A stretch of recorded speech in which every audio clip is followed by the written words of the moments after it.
What up, G Life? It's your boy. I'm Shadow back at you with another video. Make sure you like, make sure you comment, make sure you subscribe to the channel, and share if possible because it does help my channel. Now, what I wanted to talk about today was something interesting. Comment that was left by one of my subscribers, Edwin. He was his idea for the video, so shout outs to you, and because I thought it was a good topic. You know what I mean? And because if you guys ever do have any questions, leave it in the comments, and if I could, I'll make a video about it.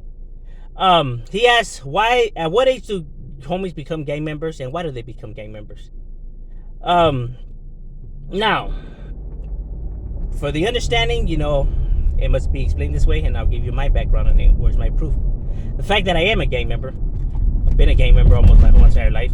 I have 11 family members in total that are from my neighborhood, but 9 that I'm really close to. You know what I mean? My mom and her 4 siblings, my father and his 4 siblings, and one, my cousins. So, all I ever known was my neighborhood. You know what I mean? All I ever had around me was pure homies, because these are uncles that, let's just say, they're not uncles that we live in different households. They pitched in together to pay for a house. So we always lived in the same household. So it's not like I would just visit them. Like, we all lived in the same household.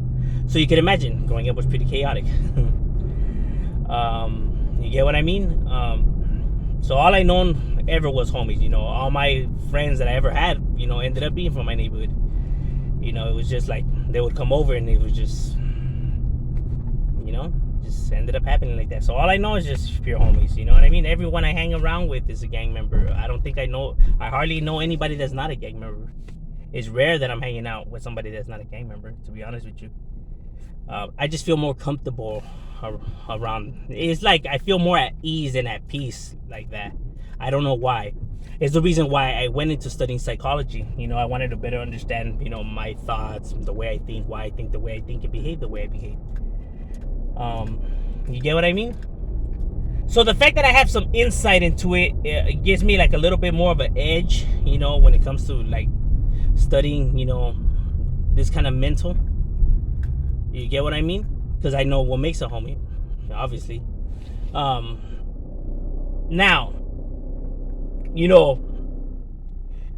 there's a project that I did, for the psychology, of course, where we grabbed the inside background of drug cartel leaders like El Chapo Guzman, Castro, dictators like Saddam Hussein, terrorists like Osama bin Laden, gang leaders, from Italian mobs and etc.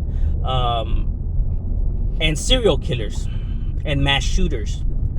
Mass shooters like the Columbine kids, and serial killers like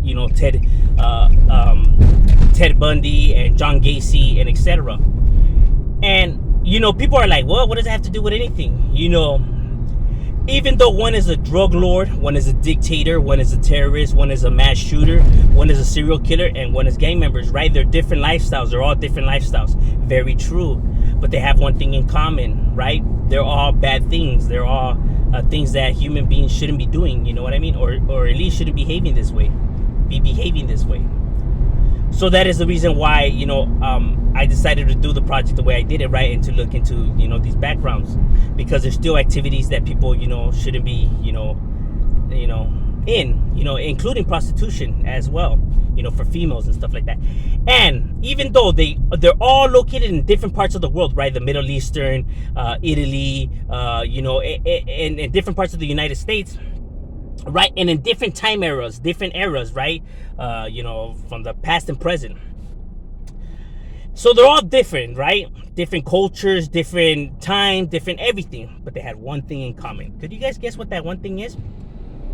All these people, gang leaders, serial killers, mass shooters, they had one thing in common. Could you guys guess what that one thing is that they had in common? The one thing that they all shared in common, from prostitution, drug lord, serial killer, mass shooter, all of that, the one thing that they all had in common was their childhood, their uprising, their relationship with their parents, to be more exact. This is you guys could go and look at all of this yourselves. I'm not making this up. As a matter of fact, I got a good grade, for my project. You know what I mean? Don't mean to glow right here, but you know what I'm saying? But they all had one thing in common though. That was their uprising. their childhood. People don't understand the mentality of an individual, the mental of people. Now, there's people that go through hard things and don't become serial killers, mass shooters, and all. This is very true. But at the same time, not everybody's mental is the same. You could have 5 siblings. You guys all have the same mom and dad. Your parents die. Some are going to take it hard. Some are going to take it so-so. Some are going to take it like, pretty cool. And some are just going to be devastated and don't recover from it. Yet you guys all have the same parents, the same uprising. But yet you guys took it, their death, the news of their death, all differently. Not everybody has the same mental or could deal with stress and situations the same. So although there is individuals that grew up rough out there and didn't turn, not everyone's mentality is the same. Not everyone could handle certain situations or certain information the same as others. That's why there's even and people can't say that it's not true. There's people that are born athletic. There's people that are born with photogenic memory. There's people that are born with gifts, right? Not so everyone. So we could all agree that everybody's just a little different. We're not all the same. I know that people say that you're all the same. You're not all the same.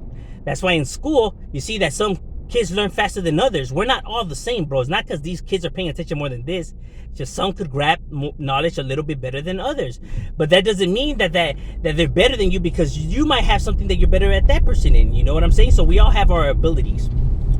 So not everyone could handle situations the same. You get what I mean? So, they grow up pretty rough and rugged. Not all of them. The serial killer ones is a little bit more to the extreme. It's probably the reason why they go down the path that they go down. You know what I mean? Some have it a little bit more tougher than others. You know what I mean? But the lack of sympathy, the lack of emotions, the lack of understanding is the reason why individuals turn out to be like this. Now, what age do people turn out to be gang members? They turn out to be gang members in their early teens. Why the early teens? Because puberty hits. Gang members are not going to want to admit this, but I talked to enough gang members, seen a lot of documentaries as well. I have grabbed, so confidently enough to make my statistic, assessment of, they're not going to want, some won't want to admit this, because they have their pride and their macho attitude, to hold on to whatever makes them feel tough, whatever. You know what I mean? But those are just people that are not, they're not, how can I say, they're not too confident in themselves that they need to hold out this image for society. But when you're going through puberty, you're going through a lot of emotions that it's hard to handle, right? Because these are all new emotions to you, right? And then the testosterone level in males, that's why more males turn out to be gang members than females, because we have more testosterone, right? So we have more of a temper. We're more quick to snap, and we're more aggressive, and those are just genetics. So we're more aggressive, whatever. So it's the stage in our life where we don't know how to deal with any of these emotions, and especially when there's a lack of a father figure there to guide you, it's even worse. You know what I mean? Especially when both parents are always at work, it's even worser, because you could have like a grandparent, somebody at school, a police officer, a mentor, or something of that nature, but they're not your actual parents, and they're not your actual parents. So whatever they say is irrelevant to you, especially if what they're saying in behavior, your parents do the opposite of it. So then you're not gonna, then like that, you're not gonna listen to the individual even less, because it's like, you talking shit about the way my parents behave. I ain't gonna let you do that, homie. You tripping. You get what I'm saying? That's why it has to come from your actual parents that provide these lessons to you, because they're your role models. They're the ones that their word is going to be the final word that you're going to stamp. Growing up, I'm saying, once your brain fully develops and you're able to make your own decisions, then it's a little bit different. But we're talking about in your uprising. But by then, you're already in a gang, so what does it even matter? You get what I'm saying? So it's in your early teens, right? There is gang members that get into gangs in their later, their later ages. And the reason for that is a little bit different there. You know what I mean? It still has to do with psychological, still a psychological stress, right? still wanting to try to prove themselves because they feel like they're not worthy in other location. It has to do with a whole. I'll probably make a separate video for gang members that choose to get into gangs in their later years, because that in itself is a whole different development in itself. But a majority of them turn out to get into their early teens, even some before their teens. You know what I mean? But once they already start experiencing these hormone changes, right? So you think that you big and bad, you think you got it all in the bag, because that's why teenagers are over dramatic, think that they know it all, they're snotty, they think they're tough, they think a lot of stuff, you know what I mean? That's because of all the hormones, and they don't know how to control these hormones because all of these are new to them. So they feel like they don't belong in their household. They had no communication with their families. Is the reason why they substituted for the streets, right? Finally, an area where people understand what I'm going through, understand what I'm feeling, understand me, right? So it feels good to belong. You're in a group where people understand you, and you finally feel like you actually belong, and there's actually love there, even though it's all facades and stuff like that. It's not even true.